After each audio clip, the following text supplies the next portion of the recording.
Como está? Bien? Animados? Não. Vamos lá.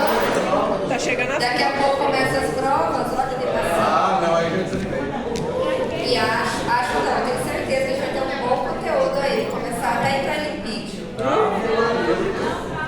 Não faça isso. É melhor, senão fica muito carregada. É verdade. Bueno, gente, buenos días, espero que estén bien. Vamos a corregir las actividades del ciclo de Cori rapidito, que son solamente 6 ejercicios. Só 6, olha só.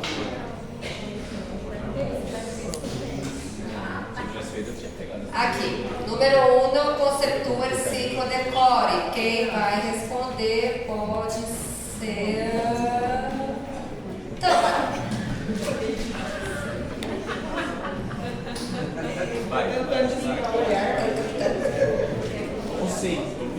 É o ciclo de reações em que se inclui a conversão da glucose em lactato no músculo e a conversão de lactato em glucose no líquido. Sí, muy bien, Tamara, está aqui. Agora, elija alguém daqui, do outro lado, escolha alguém. É.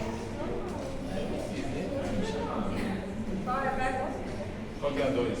Natália. Natália, número 2, disse. Qual está Pode ser eu, em pode ser cima? eu. Pode ser eu. Pode, então vai. Qual está em cima? 6 pontos fatais. Isso. Glucose Marlon.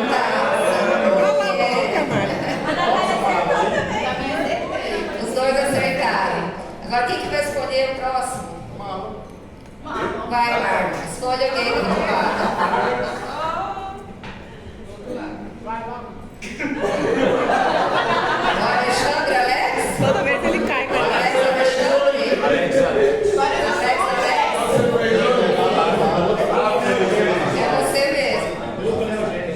¿Cómo se llama el proceso en el cual convierte la carne en glucosa en el hígado? Gluconeogênesis. Muito bem.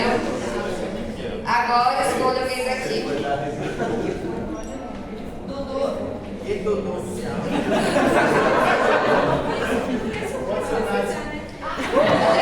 Bateu na trave. Nadson, 4. Qual é o objetivo do ciclo de Cori? Manter a produção de ATP mediante a glicose em músculo esquelético e condições de hipóxia elevar a demanda de Eu até deixei aqui para ele ler. Vamos, você também tem? Então tá. Nadson, quem vai ser do outro lado? Aí sim, danada.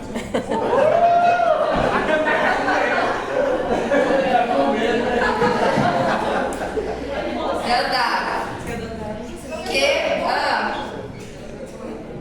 Você fez? Então ela vai responder na próxima. Escolha outra pessoa. É. Pode ser o Gabriel, não? Gabriel, ficou muito feliz. ¿Qué ocurre con la glucosa que vuelve al músculo a través del ciclo de Cori? Ela volta pro ciclo de Cori. Glucólise. Glucólise primeiro, depois fermentação láctea. Isso, então ela faz primeiro a glucólise e depois a fermentação láctea. Está muito bem. E Gabriel, que vai responder do outro lado? O Naxo está influenciando, hein? Quantos ATP se utiliza no ciclo de Cori del hígado? 6 ATPs. Então, facinho o ciclo de Cori, né? Pelo menos um top. Pelo menos um top. Põe essa pergunta aí na prova. Porque se o ciclo de Cori, pode ser que caia. Mas tem muita coisa. Fala.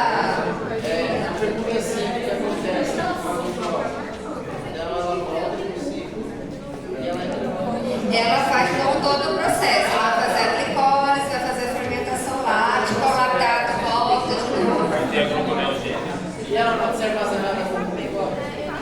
Não no músculo, no fígado sim.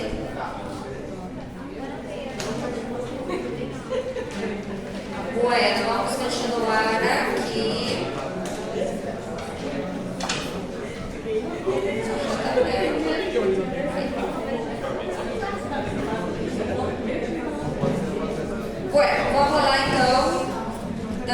secuencia nuestros carbohidratos.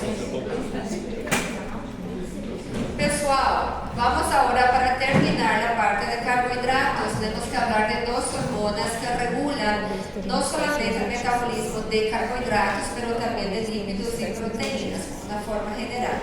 Essas duas hormonas de natureza proteica são a insulina e o glucagón. Vamos ver hoje primeiro a insulina e na próxima classe vamos ver o glucagón. Estou yendo um pouquinho despacito, porque senão acelero no conteúdo. E aí eu quero chegar, pelo menos, para ser bem sincero, quero chegar na biossíntese de ácidos graxos, com vocês para a prova. Entrar em polvorosa. Tá? Mais uns 2 conteúdos, mais ou menos. Mas se der, tá? Não vou parar também. Aí você pode morrer, tá? Vou segurar o máximo que eu posso. Mas se não der, também não vou ficar enrolando. Mas a gente ajuda, não. Não, não gosto de ficar enrolando.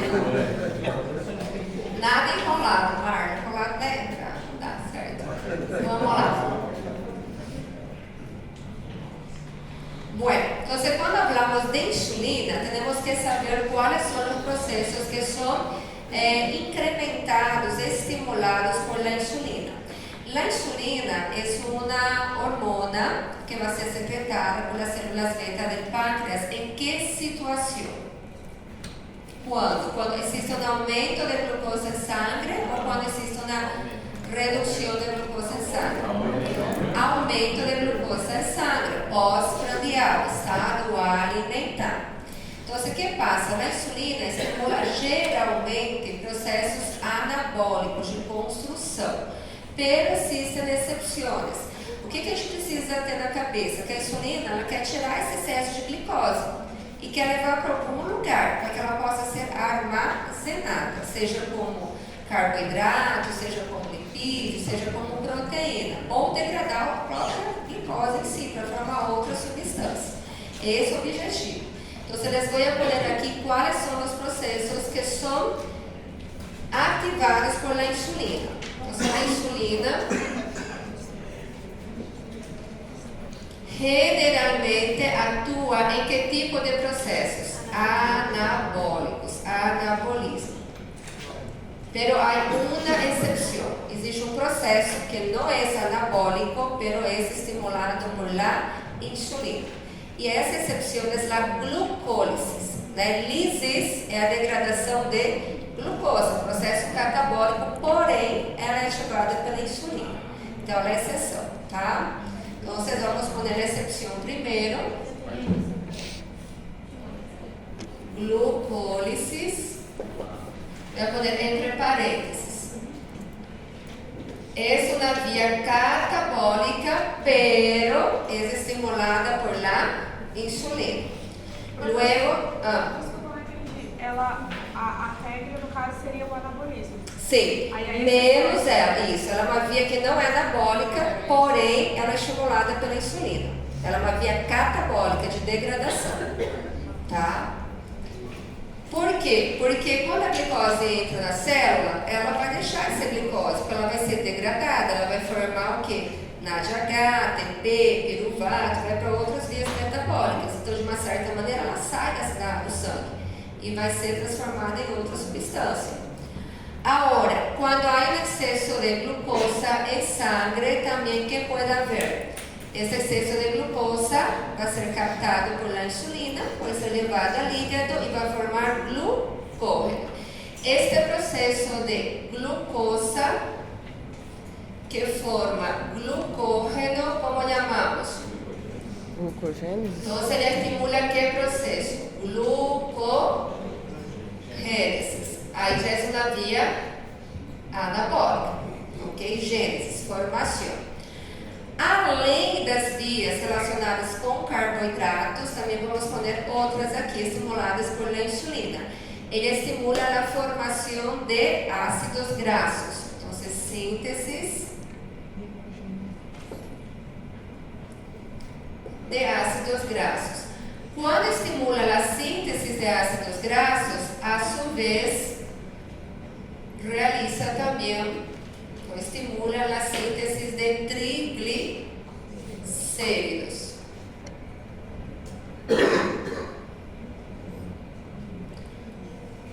Quando falamos de síntese de triglicérido, este processo podemos chamar de lipogênese.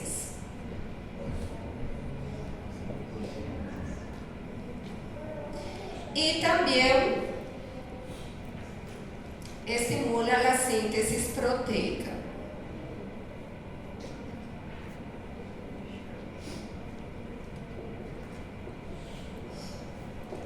Síntese é anabólico, tá? A única exceção aqui vai ser a glucólise. Ela estimula processos de construção, construir proteínas, construir triglicérido, construir glucógeno. A única exceção é a degradação da glucose, que é a glucose, certo? Bueno.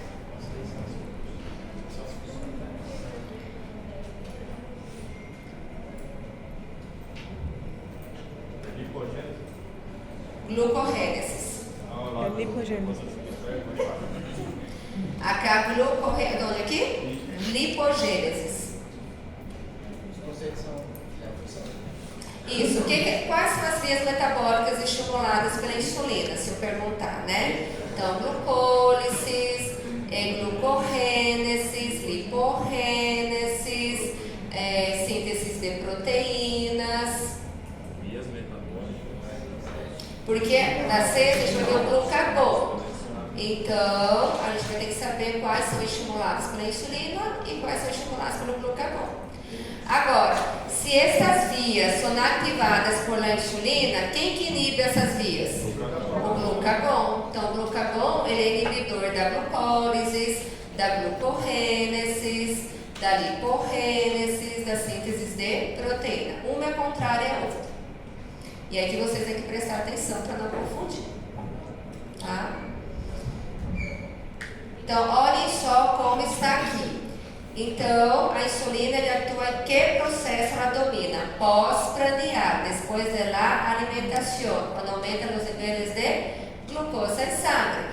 Estimula, aumenta, quando ele fala oxidação de glucosa, é o mesmo que glucólise, porque oxidação é a degradação de glucosa. Quando diz aumenta a síntese de glucógeno, estamos falando de glucogênese. Quando diz aumenta a síntese de grasas, estamos falando de lipogênese. E estimula também a síntese de proteínas. Então, todos esses processos são aumentados, incrementados, ativados por la insulina. Ela domina geralmente processos de anabolismo, de construção, a exceção da glucólise. Eu posso falar glicólise de várias formas. Eu posso falar que a glicólise é a oxidação da glucosa, pode ser que é a degradação da glucosa. Então, são formas diferentes de descer esta via, certo?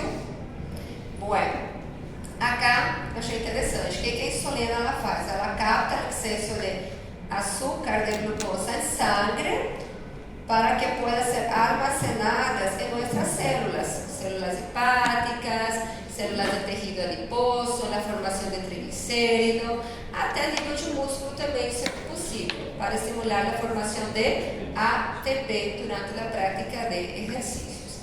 É assim que deveria funcionar nossa insulina. Então, aqui está a insulina. Deixa eu ver aqui. Acá, gente, yo solamente les puse la insulina e seus efeitos metabólicos. Então, solamente recordar que ela participa de processos relacionados com o metabolismo de carboidratos, de lípidos e proteínas. Nada mais que isso.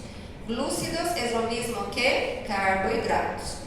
Ele estimula que tipo de processos? Processos onde vamos ter formação, anabólicos. Quando existe um excesso de energia no nosso corpo. Porque quando aumenta o nível de glicose, aumenta o nível de energia. Porque glicose é energia. Então nós temos que tirar esse excesso de energia e armazenar em algum lugar. Armazenar onde essa energia é sobrante? Ou no fígado, na forma de glucógeno, ou no tecido adiposo, na forma de triglicérido, ou formando proteínas. Por outro lado, ela inibe que tipo de processos? A insulina, processos de degradação, processos de quebra. Então, a insulina estimula processos anabólicos e inibe processos de alquémica de degradação, a exceção de novo da glucólisis. Bueno, también quiero que sepan un poco de la estructura química de la insulina. Ella es una hormona formada por 51 aminoácidos. Tem que saber os 51 aminoácidos, Marcelo? Pelo amor de Deus. Claro que não. Pero, nem eu sei 51 na sequência. Pero tienen que saber como está dividida essa estrutura química. Ela está dividida em duas cadenas, cadena A e cadena B. Aqui, ó, cadena A e cadena B de aminoácidos. La cadena A está formada por 21 aminoácidos e la cadena B está de abaixo por 30 aminoácidos. Então, no total, a insulina tem 51 aminoácidos. Estas duas cadenas, cadena A e cadena B, estão vendo aqui? Isso aqui são puentes, pontes. Chamamos de puentes de di, porque aparece duas vezes el azufre, disulfuro. Então, a cadena A está unida à cadena B por dos puentes de disulfuro. Vamos colocar isso também. Então, se eu perguntar, como podemos descrever a estrutura química da insulina? Está formada por duas cadenas. Cadena A com quantos aminoácidos? E a cadena B com 30. E elas estão unidas por dois puentes de disulfuros. Disulfuros, em espanhol. Disulfeto em português. Sulfeto. Em português, mas vocês vão escrever em espanhol. Disulfuros. Tá aqui, ó. Disulfuros. Dos puentes de disulfuros. Professora,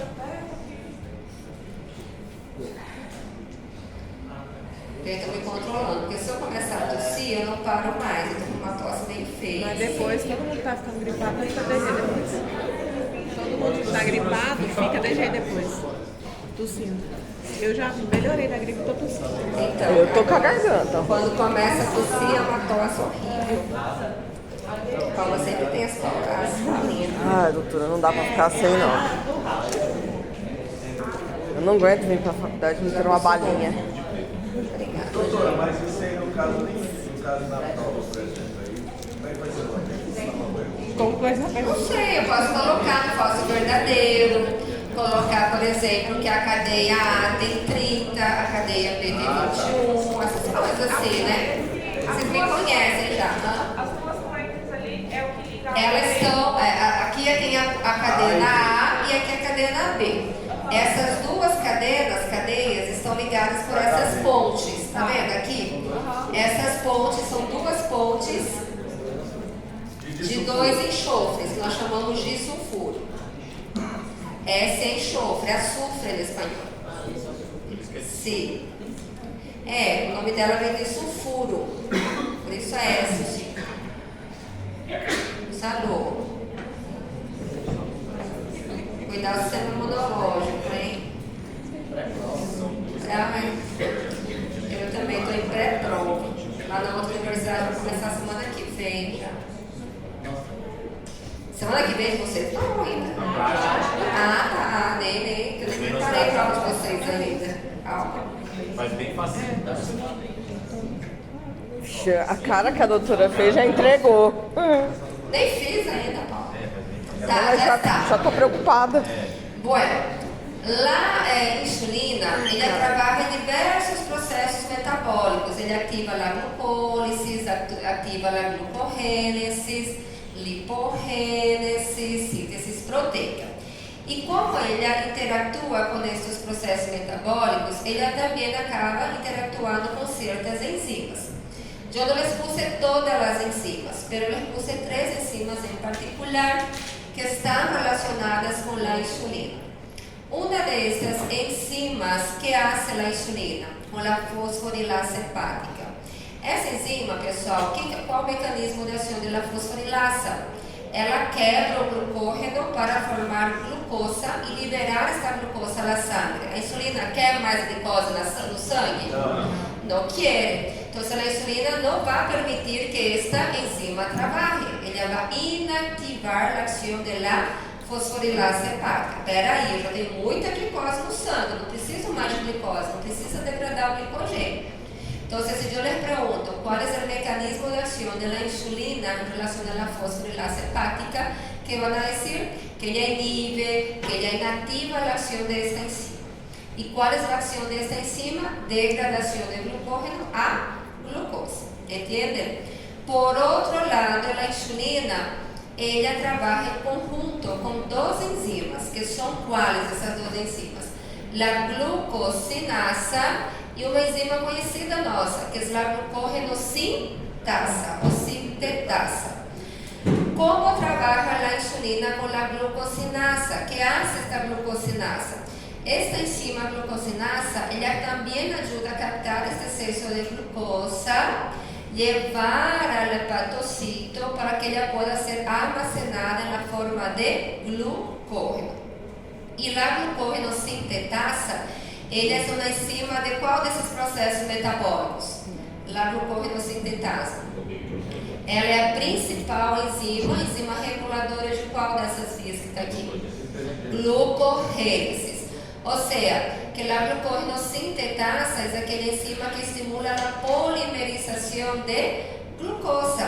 Lembra que ela participa da segunda etapa, isso aí, no processo de polimerização. Então, recuerden, la insulina inhibe la fosforilasa hepática y activa, fomenta la actividad de dos enzimas, glucosinasa y glucogenosintetasa, ou sintasa também pode ser. Certinho? Só isso. Recordar, como já les dije al inicio de la clase, que la insulina es una hormona polipeptídica de naturaleza proteica. Ella va a ser liberada y sintetizada por las células beta del páncreas. Entonces, todas estas informaciones tienen que saber de la insulina. Como ya vimos, ella es formada por dos cadenas, cadena A con 21 aminoácidos, cadena B con 30 aminoácidos. Es una hormona que la principal función es regular los niveles de glucosa en sangre. O glucagon, que é a contrária, ela também tem a mesma função, de regular os níveis de glucosa em sangue. Só que a insulina vai regular quando? Quando há um excesso de glucosa. Então vai captar o excesso para tirar esse excesso e armazenar ou como lipídio, ou como glucógeno, enfim. E o glucagon também vai regular quando há falta de glucosa em sangue, que vai ser o glucagon. Vai estimular processos geralmente catabólicos para liberar essa glucosa em sangue.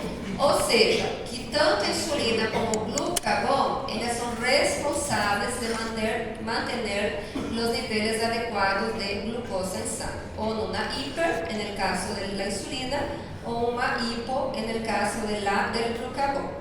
Certo? São reguladores. Que mais? Outra coisa importante que eu posso perguntar na prova de vocês. E está no questionário também. Qual é o mecanismo de ação da insulina? No hígado, no músculo e no tecido adiposo. No fígado, a insulina vai ser liberada para quê? Para captar esse excesso de glucosa em sangue, levar ao hígado, evitar que essa glicose saia de novo dali e formar glucógeno. Então, lá no fígado, o que ela vai fazer? Ela vai estimular o processo de glucogênese, ok? Capta o excesso de glicose, leva para as células hepáticas e vai formar glucógeno, glucogênese. Isso é no hígado. No músculo, que vai ser esta insulina? Ela vai estimular a liberação de glucosa nas células musculares para a formação de quê? ATP, para que ela possa ser utilizada durante os exercícios. E no tecido adiposo, o que vai fazer essa insulina? Vai estimular o armazenamento do ácido graxo por meio de triglicéridos. Qual que é a função do triglicerídeo, pessoal? Que fica acumulado aqui, principalmente? A única função dela é energética, de ser utilizado quando o corpo necessita de energia. Então, vamos lá. No fígado, qual o mecanismo de ação? Captar o excesso de glicose e levar lá para formar glucógeno, glucogênese. músculo, qual o mecanismo de ação? Incrementar o transporte de glicose para formar ATP, para que possa ser utilizada pelas células musculares. E no tecido adiposo, ele chamou a formação de triglicéridos, para que quede armazenado, que o corpo utilize em caso de necessidade. É isso. Professor, mas daí vai ser de marcar, né? Hã? Isso daí vai ser de marcar. Não sei, pode ser que nem caia também, né? Tem duas turmas, né? Pode ser que caia nessa, não sei. Só sei que eu tenho muita coisa à minha disposição. Não precisa de judiar, não, doutora. Mas vou ter muita coisa difícil também, porque às vezes aqui colocar assim, já colocou isso, eu tenho que ficar escolhendo. Difícil. Bueno, entonces recuerden que la acumulación de glucógeno en el hígado, que es la glucogénesis, y la acumulación de grasa en el tejido adiposo, que es la síntesis de triglicéridos, son para qué? Son utilizadas como reserva de energía cuando el cuerpo necesite, que va a ser activado por la insulina, estos dos procesos de acúmulo, de depósito, de armazenamiento. Recordar más una vez que la regulación o equilibrio de los niveles de glucosa depende de la insulina y del glucagón. Bom, ahora vamos a ver los valores de glucosa considerados de referencia. Yo les puse en 3 situaciones esos valores de glucosa que tienen que saber. Sin diabetes, prediabetes y con diabetes. Ok? Esos valores tem que saber. E eu coloquei en ayuna e em jejum, né, que é português, e pós-prandial, después de la alimentación, después de comer algo. Entonces, sin diabetes, en ayuna tiene que ser de 70 a 100 miligramos por decilitro, sin diabetes. Y pós-prandial, menos que 140 miligramos por decilitro. Eso es sin diabetes. En el prediabético, en ayuna de 100 a 125 miligramos por decilitro. Y pós-prandial entre 140 a 199 miligramos por decilitro. Y con diabetes en ayuna mayor que 126 miligramos por decilitro y pós-prandial más de 200 miligramos por decilitro. Uma vez eu coloquei numa prova assim, aí depois eu falei, não vou colocar mais, mas é por causa do espanhol. Eu acho que eu coloquei, marque a opção que corresponde aos valores de glucosa em no diabéticos. No diabéticos. Em espanhol é não diabéticos.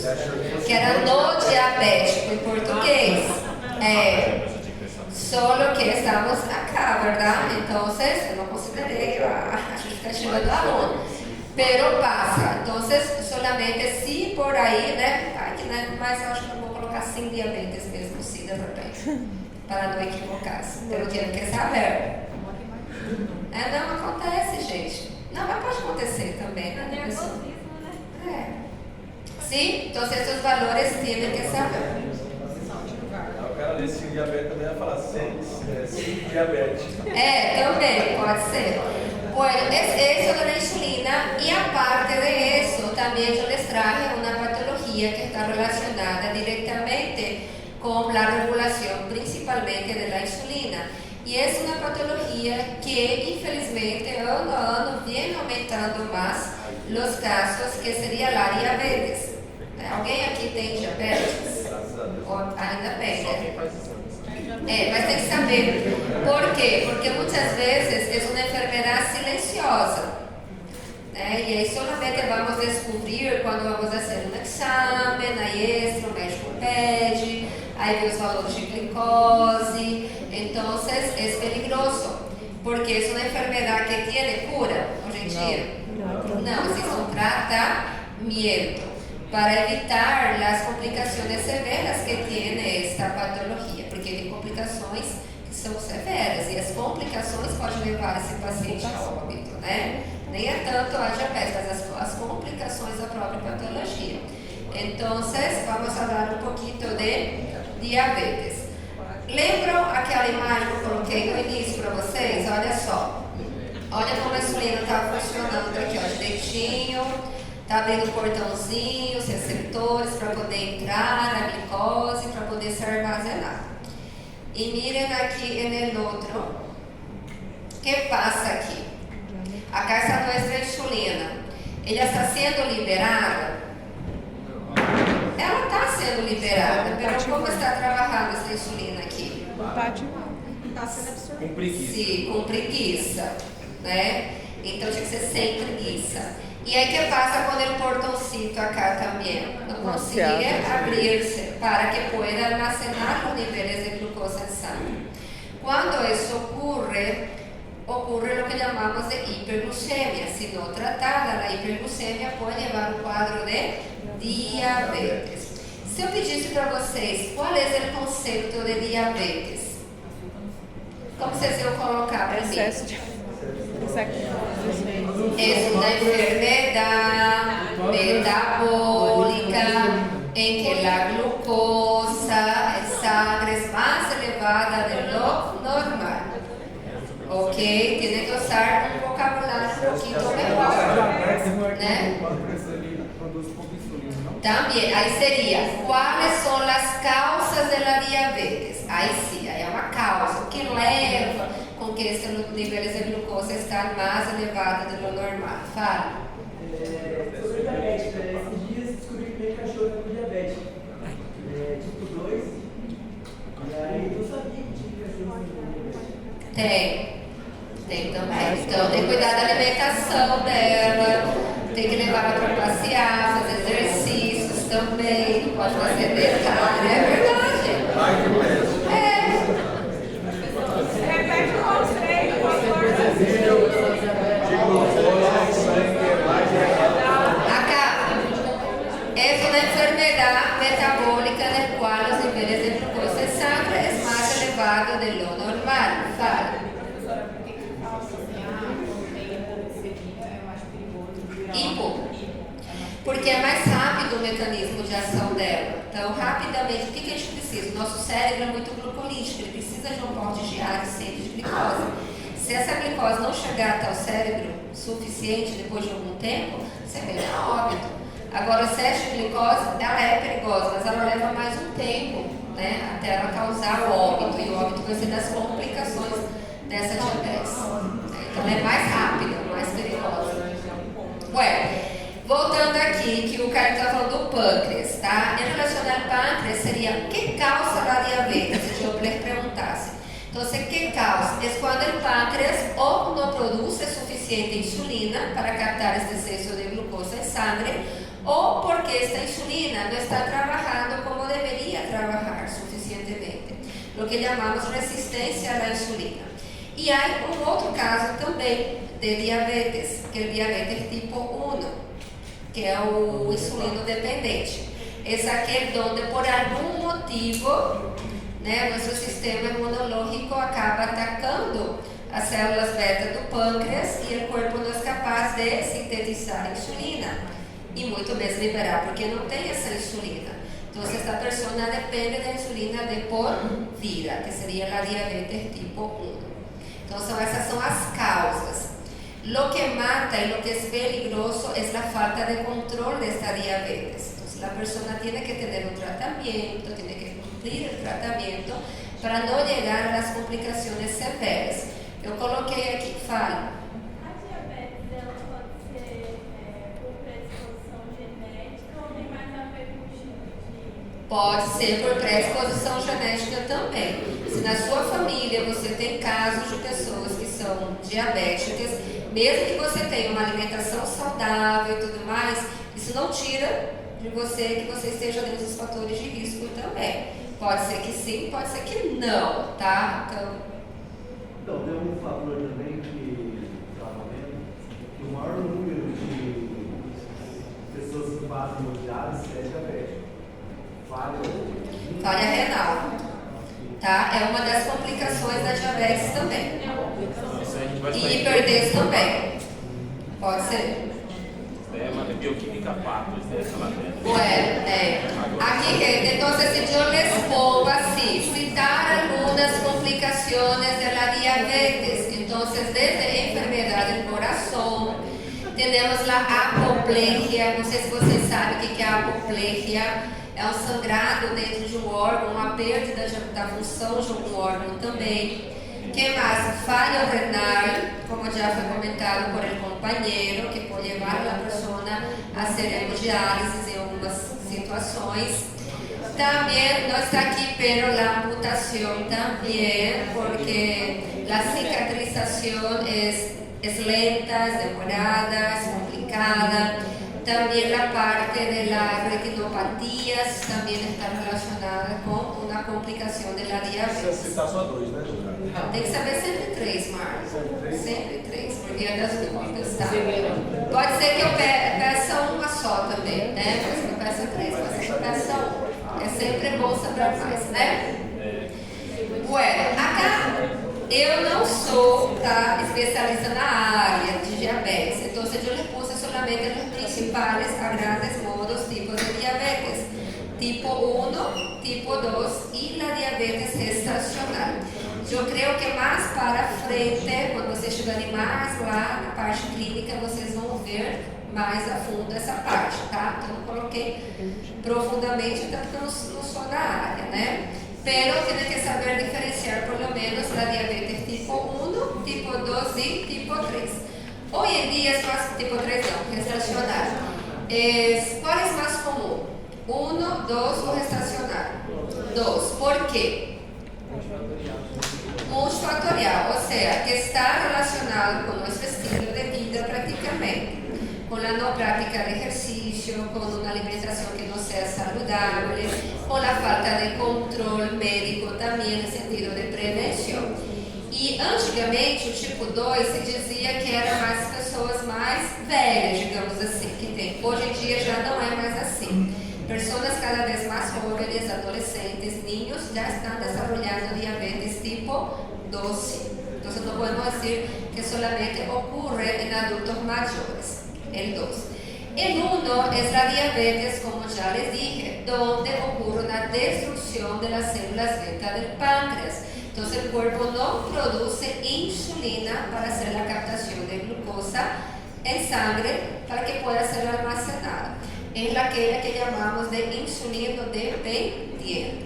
Depende de insulina, ¿cierto? Tipo 2 es aquella, como dijo Jonathan, que es la multifactorial, que ocurre más, está relacionada con nuestro estilo de vida.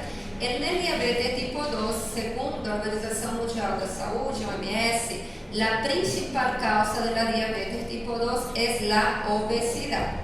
La obesidad hoy en día ya es tratada como una enfermedad que lleva a otras enfermedades también.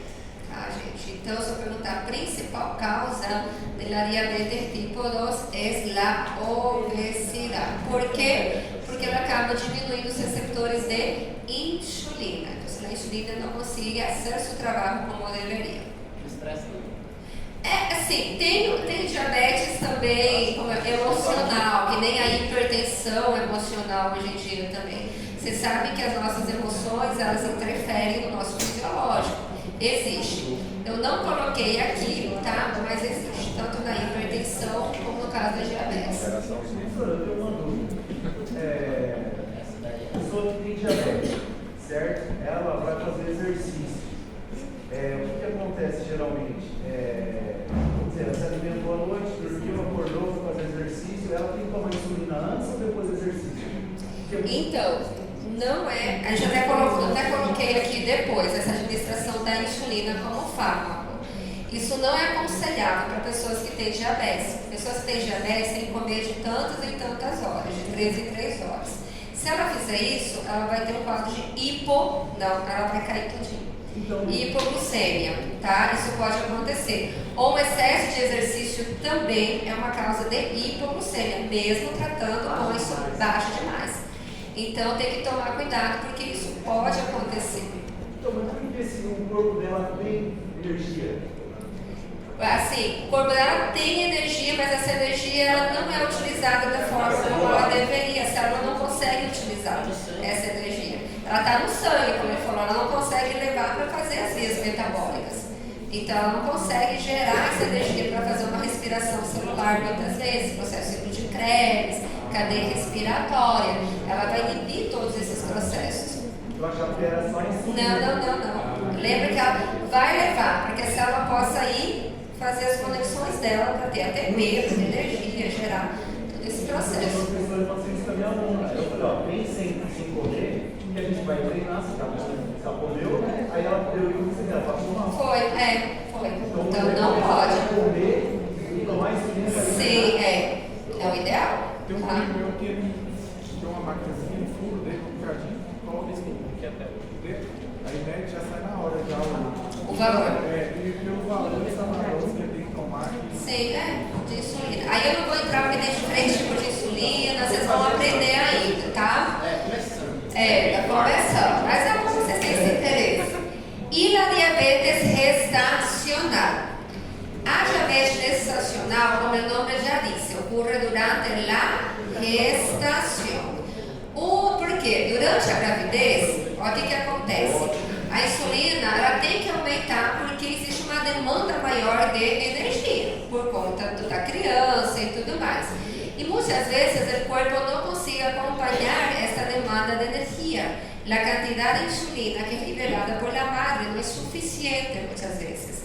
Então, pode ser que surja uma diabetes gestacional. Pero luego que a criatura nasce, essa diabetes tende a desaparecer. Só que, olha, mães que tiveram diabetes durante a gestação fica dentro do fator de risco também. Ela pode vir a desenvolver futuramente uma diabetes tipo 2. Porém, isso sempre tem que estar cuidando, fazendo essa prevenção, porque ela já fica sujeita a isso. Certo? Ok. Quais são os sintomas quando há um aumento de glucosa em sangue, em caso de hiperglucemia ou de diabetes? Antes de ir aqui, característica dela são as 4P. Quais são as 4P da diabetes? Tá? Poliúria, polidipsia, polifagia e perda de peso. Quando diz poliúria ou poliúria, é a necessidade de urinar frequentemente.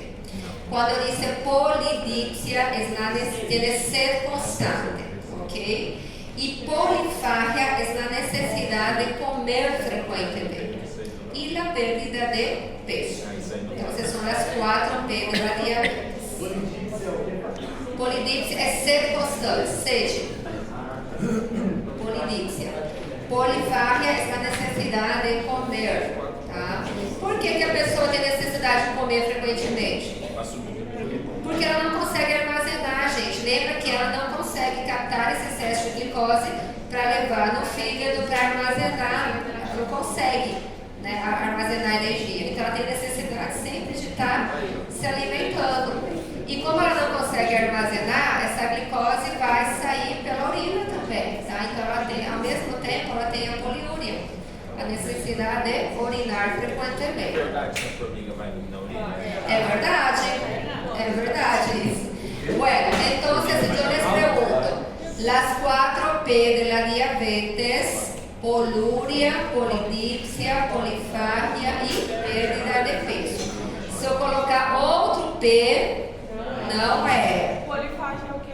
Polifagia é necessidade de comer frequentemente. Hambre constante. Poliúria é urina frequentemente. Necessidade de urinar frequentemente. Não coloque mijar na prova. Mijar, fazer pipi, essas coisas não vou aceitar. Micção pode. Né? Polifagia é necessidade de comer frequentemente.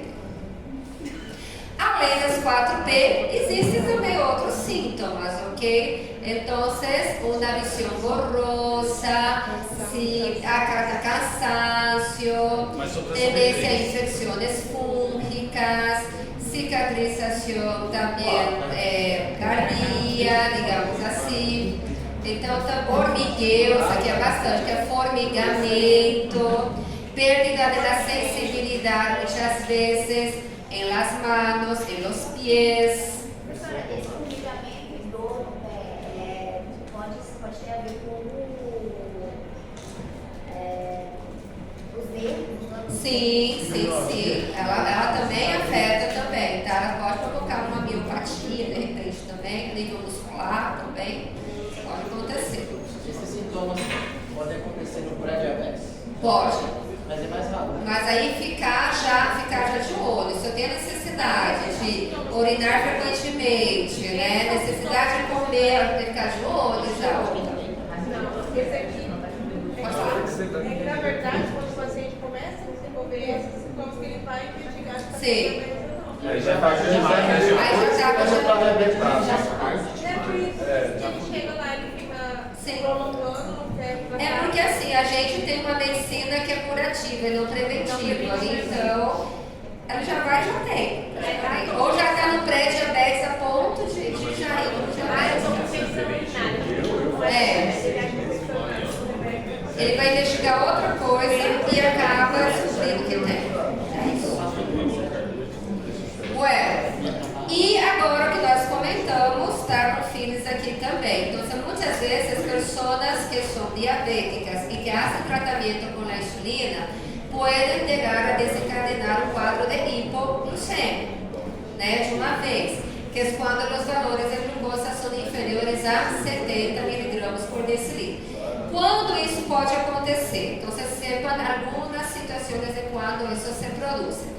A maior, assim, causa, digamos assim, é erro na administração da insulina, tá? Então, un exceso de la administración de la insulina puede producir, cantidad extra de ejercicios puede producir, también saltear las comidas, como dice acá, comidas retrasadas en el tiempo también, não ingerir nenhum carboidrato, e carboidrato que é bom, não é todo carboidrato que é ruim, tem que saber quais são os carboidratos que são bons também, então, assim, suficiente hidrato de carbono na comida.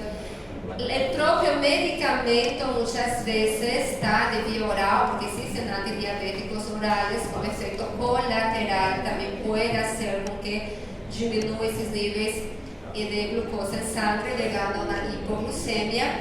E como curiosidade, talvez para vocês, seria que, a Cádia expulse, depois de administrar a insulina, essa pessoa vai tomar um banho na ducha muito caliente, tá? Depois da administração, isso poderia também provocar um quadro de hipoglucemia também.